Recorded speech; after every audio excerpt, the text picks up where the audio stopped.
ఆంధ్రప్రదేశ్లో కుట్రపూరితమైన రాజకీయాలు పెరిగిపోతున్నాయని జై ఆంధ్ర ఉద్యమ నాయకులు తురగ శ్రీరామ్ ఆరోపించారు. విజయవాడలో యూట్యూబర్ రావణ్పై కేసు నమోదు చేసిన అంశంపై నిర్వహించిన రౌండ్ టేబుల్ సమావేశంలో కీలకమైన వ్యాఖ్యలు చేశారు. ప్రజల హక్కుల కోసం పోరాడుతున్న వ్యక్తిపై కేసులు నమోదు చేయటమేంటంటూ ప్రశ్నించారు. మరోవైపు సీనియర్ నేత అంబటి రాంబాబు చేసిన వ్యాఖ్యలపై కూడా తురగ శ్రీరామ్ తీవ్రంగా స్పందించారు. రామరాజ్యాన్ని రాక్షస రాజ్యంగా మార్చే విధంగా వ్యాఖ్యలు ఉన్నాయని అన్నారు. రాష్ట్ర ప్రజలను తప్పుదోవ పట్టించే వ్యక్తుల మాటలను పట్టించుకోవాల్సిన అవసరమే లేదన్న ఆయన, ఇలాంటి వ్యాఖ్యలు సభలు కొనసాగితే చూస్తూ ఊరుకోబోమని జై ఆంధ్ర ఉద్యమ నాయకులు తురగ శ్రీరామ్ హెచ్చరించారు.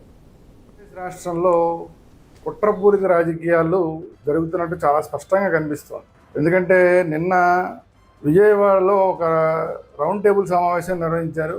అది కూడా రావణ్ అనే ఒక యూట్యూబర్కి సంబంధించిన విషయంలో ఉపా చట్టం పెట్టారని చెప్పి దానికి వ్యతిరేకంగా రౌండ్ టేబుల్ సమావేశం పెట్టారు. అయితే రౌండ్ టేబుల్ సమావేశం వాళ్ళు ఏం పెట్టారంటే, ప్రజల హక్కుల కోసం పోరాడితే ఉపా చట్టాలు పెడతారా అని. అసలు రావణ నేతను ప్రజల హక్కుల కోసం పోరాడిన వాడే కాదు. సరే, ఈ విషయాలన్నీ కూడా పక్కన పెడితే వైసీపీకి చెందిన నాయకుడు అంబటి రాంబాబు గారు మరీ దుర్మార్గంగా మాట్లాడారు. ఈ ఆధునిక సమాజంలో రావణుడే గెలుస్తాడు, గెలిపించాల్సిన బాధ్యత మనందరిది అని మాట్లాడుతున్నాడు.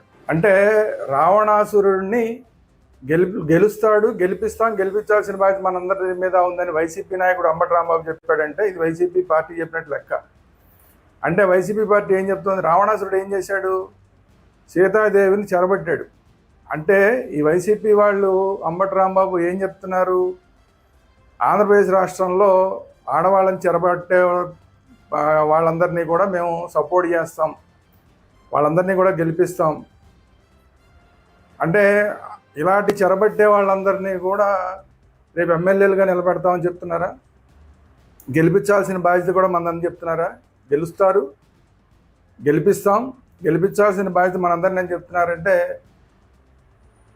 ఇలాంటి రేపులు చేసేవాళ్ళు, ఆడవాళ్ళని చెరబట్టే వాళ్ళని, లేదంటే రావణాసురుడిలాగా దుర్మార్గాలు చేసే వాళ్ళందరినీ రేపు ఎమ్మెల్యేలుగా నిలబెట్టి వాళ్ళందరినీ కూడా నాయకులుగా గెలిపిస్తాం, ఈ రాష్ట్రాన్ని రావణ రాజ్యంగా మారుస్తామని చెప్తున్నారా?